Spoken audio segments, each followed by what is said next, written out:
Hello, my name is Mauricio Bañuelos, and today I am joined by my group. I have Abigail, Ramon, Chris, Jesse, and Frank. We're going to go ahead and present to you the Biz Cafe presentation. And now I pass it on to Abigail to go ahead and talk to you about our business. My name is Abigail Mignon, and I'll be discussing some of the highlights and some of our objectives for our Tidal Brew Cafe. So the main highlight for our cafe and what we agreed on was to maintain the high quality coffee and then to also make it affordable for our customers. Our advertisement, our main goal was to reach as many people as possible in the beginning of opening our cafe, just to reach as many people as possible to get the word out. So we really utilized every aspect and every outlet we could for our advertisement. And then we also wanted to provide a healthy culture for both of our community and our team. So just creating an environment for our customers to enjoy, to feel welcomed, to feel relaxed, to feel like they could come in and just, enjoy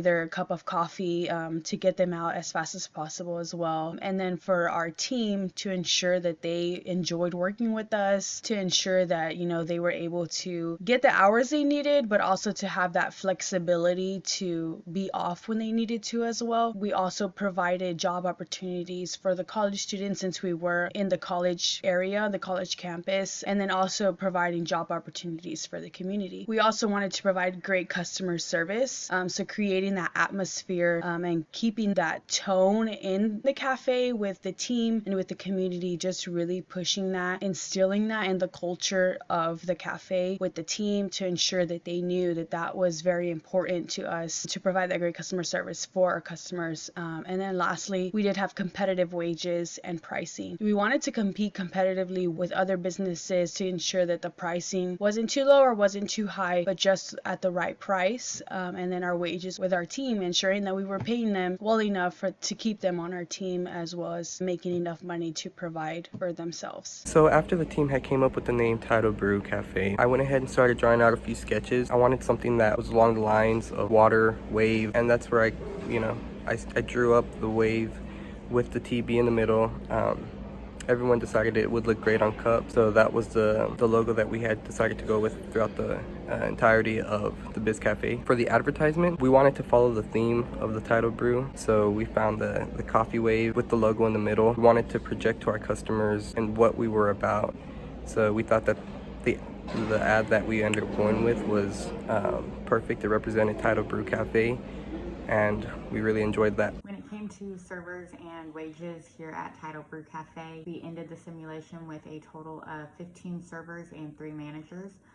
We had 2 servers quit along the way, one in week 7 and another in week 10, possibly due to low pay in week 7 and another one just being very, very heavily worked by week 10. We based the amount of servers needed on our estimated capacity each week, and that actually worked out really well. I think we were somewhere around 100% capacity utilization throughout the entire simulation, so that worked out really well. The ending wages were $10.50 per hour for servers and $700 per week for managers. Early on, we had very stressed managers. We quickly realized that we had to raise their pay. We also had to increase server pay along the way in order for servers to be more efficient and to be comparable to other restaurants in the area. Hello, my name is Francisco Orozco, and I'll be going over the financial performance. The first thing we got is our income statement. Now, our strategy was to maintain low cost coffee and advertise a lot. We thought that'd be a great idea for our coffee shop. We didn't want to raise the prices up too much, and we really wanted a good quality coffee at a reasonable price. So one of the main things we wanted to do was to increase our pay to our employees. Part of it was good customer service comes from pay too, right? Nobody wants to work somewhere and deal with customers with a low-cost job. Part of it was experimenting and adding more wages to our management and staff. And advertising was really important. One thing I will say, in March, we kind of dropped the ball on advertising, and I think one of the biggest reasons why we were scared of our capacity rate.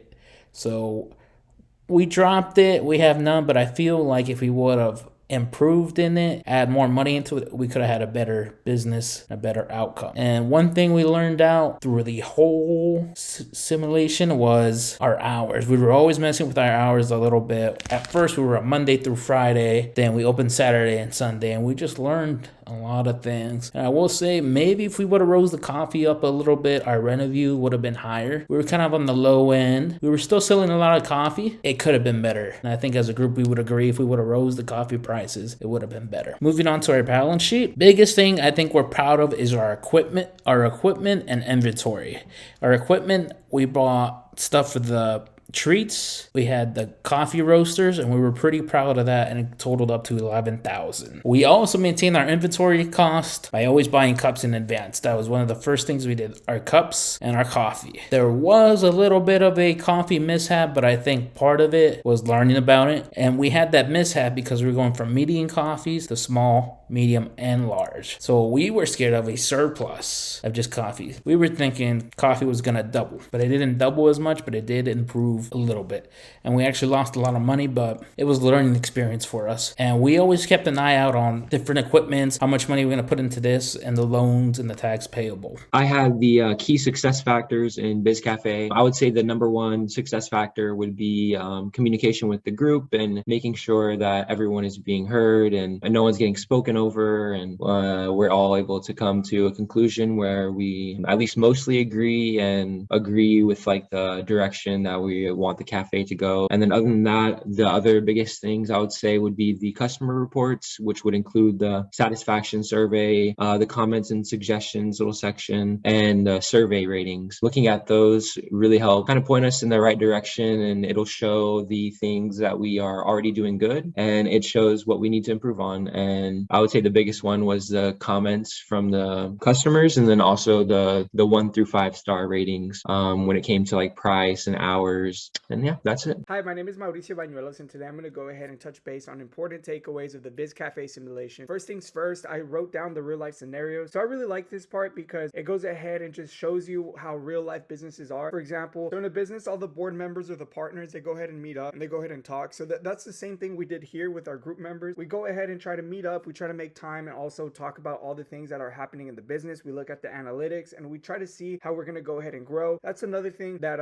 is a good takeaway, just how to read analytics and using that to your advantage. Let's go ahead and talk a little bit more of the analytics. It gives you experience also with handling marketing, sales, and managing employees and managers. These analytics also go ahead and show you how to do all this. So for example, if the sales are kind of low, you can go ahead and, up the marketing. And then also if the customer satisfaction is low, you can go ahead and manage the employees and the managers. So you can go ahead and put the right amount of staff at the right amount of time. And you can just keep improving week by week, which is amazing. With the sales, what I really like about that is that it kind of makes you competitive as well with the analytics, because it shows you your sales from last week and also the improvement that you made. And then not only that, but it ranks you from your other classmates. So it ranks you on how your sales are doing and what place you're in. So like that, it can go ahead and just make you competitive. Why not be competitive with business? That's always a friendly competition is always good. So now let's talk about inventory management. This is something that you also need to go ahead and take away from this, is that sometimes you under order coffee or you over order coffee, which I feel like it's something that a lot of people do. And this simulation does a great job of kind of teaching you what you're doing wrong when you order it. It tells you that you had too much coffee, or it tells you that you had a little bit of coffee or whatnot. And that's great because it teaches you how to forecast your inventory, and that's the best thing you can do to save money in your business. Earlier, I briefly talked about communication between the group members, but here in the simulation, we learn to work together to find the best possible plan to go ahead and just bring our business to the next level, which is something great to learn if you have partners in the business or you become board of directors later in the future. But that being said, that's going to go ahead and bring our presentation to a close. Thank you so much for tuning in. Have a good day.